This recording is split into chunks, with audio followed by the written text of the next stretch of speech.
What's up guys, Everything Apple Pro here. A very exciting day for Apple today. They announced the new iPhone 8 and 8 Plus, as well as the new iPhone 10 10th Anniversary Edition. So in this video, I wanted to give you guys a very in-depth look at these devices, how they compare to one another. If you guys were on the fence about whether or not it's worth $300 or $400 extra to go for the iPhone 10, and in which way it's better, which way it's worse, I'd like to cover all of that in this video, give you guys a better idea about which device is better suited for you. So we're going to be covering everything from software features to hardware and everything in between. So let's get to it. Which device is better suited for you? Now, I'd like to start with what is the same with these devices, because that list is smaller than what's different. So the build, from the outside, these are pretty strikingly different. I mean, one is much bigger than the other. This one fits in the palm of your hand. This one doesn't. I mean, not so comfortably anyways to use with one hand. This is definitely a one-handed operational device, more or less so than the iPhone Plus series. I mean, this is pretty close in size to the iPhone 8 now. They both feature a very similar design with glass on the front and back, and the actual type of glass is the same on both the iPhone 10 and the iPhone 8 and 8 Plus series, as it is 50% harder than the standard glass on the iPhone 7 and 7 Plus. So that's good in terms of durability. As far as displays go, these guys do have the same technologies when it comes to displays in terms of True Tone, so they will both adjust the ambience of the display to the current color temperature in the room, giving it a more even look. Also, they are both capable of the same brightness. So even though this one is an organic LED display, it is still capable of about 625 nits, the same as the iPhone 8 and 8 Plus. And I was actually wrong about this in my original video. Both of these devices are still using IP67 water resistance. So that means 3 feet for 30 minutes, not longer. I said IP68, and that is just not true. So both are splash resistant, but definitely don't take them in the pool expecting them to survive. Now, the processing power across all three of these devices is the same. So you're going to get the Apple A11 chip with the Neural Engine and A11 Motion Co-processor on all three devices. So they'll all be just as powerful as each other, although it's not confirmed. The iPhone 8 though will be getting a gigabyte less of RAM compared to the 8 Plus and iPhone 10. Now, all of the cameras are 12 megapixel, although only the 8 Plus and the iPhone 10 will be getting the portrait mode. So using an improved version of the existing one, you're going to get that bokeh effect in some certain locations and pictures that you decide to use that on. All of the devices do have the improved flash unit with a 2 times better uniformity when taking pictures in the dark with that flash, so that's good. Both the iPhone 8 Plus and iPhone 10 do have the new portrait lighting mode, which is in beta. And surprisingly, all of the devices can do the 4K 60 frames per second and 1080p at 240 frames per second.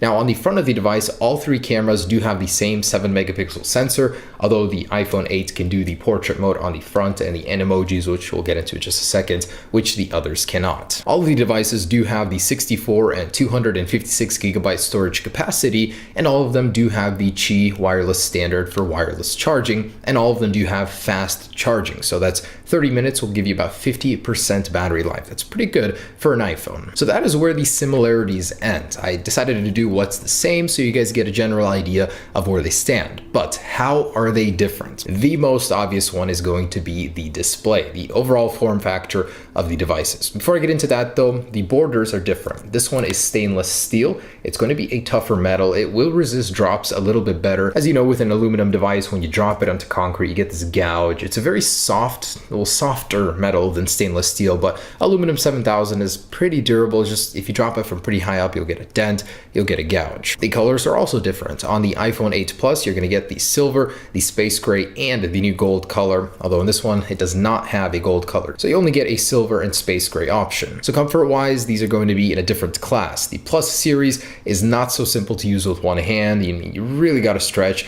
and that's why it has reachability. On this guy, it's a lot easier to use with one hand. The iPhone 8 is comparable in terms of screen size, although this one is just a little bit wider by a few millimeters.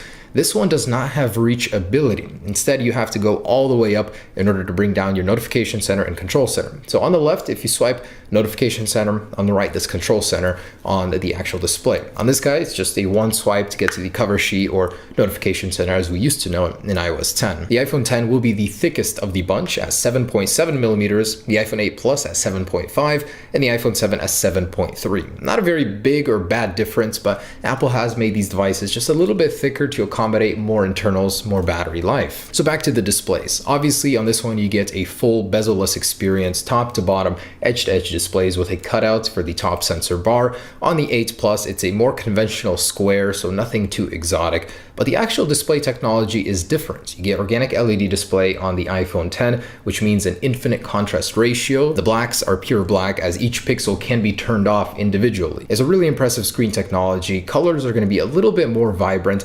In general, it's just a better display all around. Not to mention the PPI, or the sharpness of the display, is considerably better. You've got a 458 pixels per inch density on the 10, a 401 on the 8 Plus, and a 326 on the standard iPhone 8. So front-facing cameras, both are 7 megapixels, although this one is a Face ID capable device, meaning it can scan your face, a 3D map model of your face can be made, and you can do different things with them, such as unlock your phone with Face ID, pay for certain things with Face ID, or even do emojis, the new cool little fun trick that the iPhone 10 has. Animate your own emojis using your face. This guy is not capable of that. That means it will not be getting portrait mode either, in order to take those cool portrait mode effects using your face. Now, as far as cameras go, the iPhone 8 Plus, iPhone 8, and iPhone 10 all share 12 megapixel sensors, but between the 8 Plus and the iPhone 10, there are several key differences. For one, this thing has a lower aperture on its telephoto zoom lens. That means you're going to get a better picture, better quality in low light. This one also does have dual optical image stabilized sensors. That means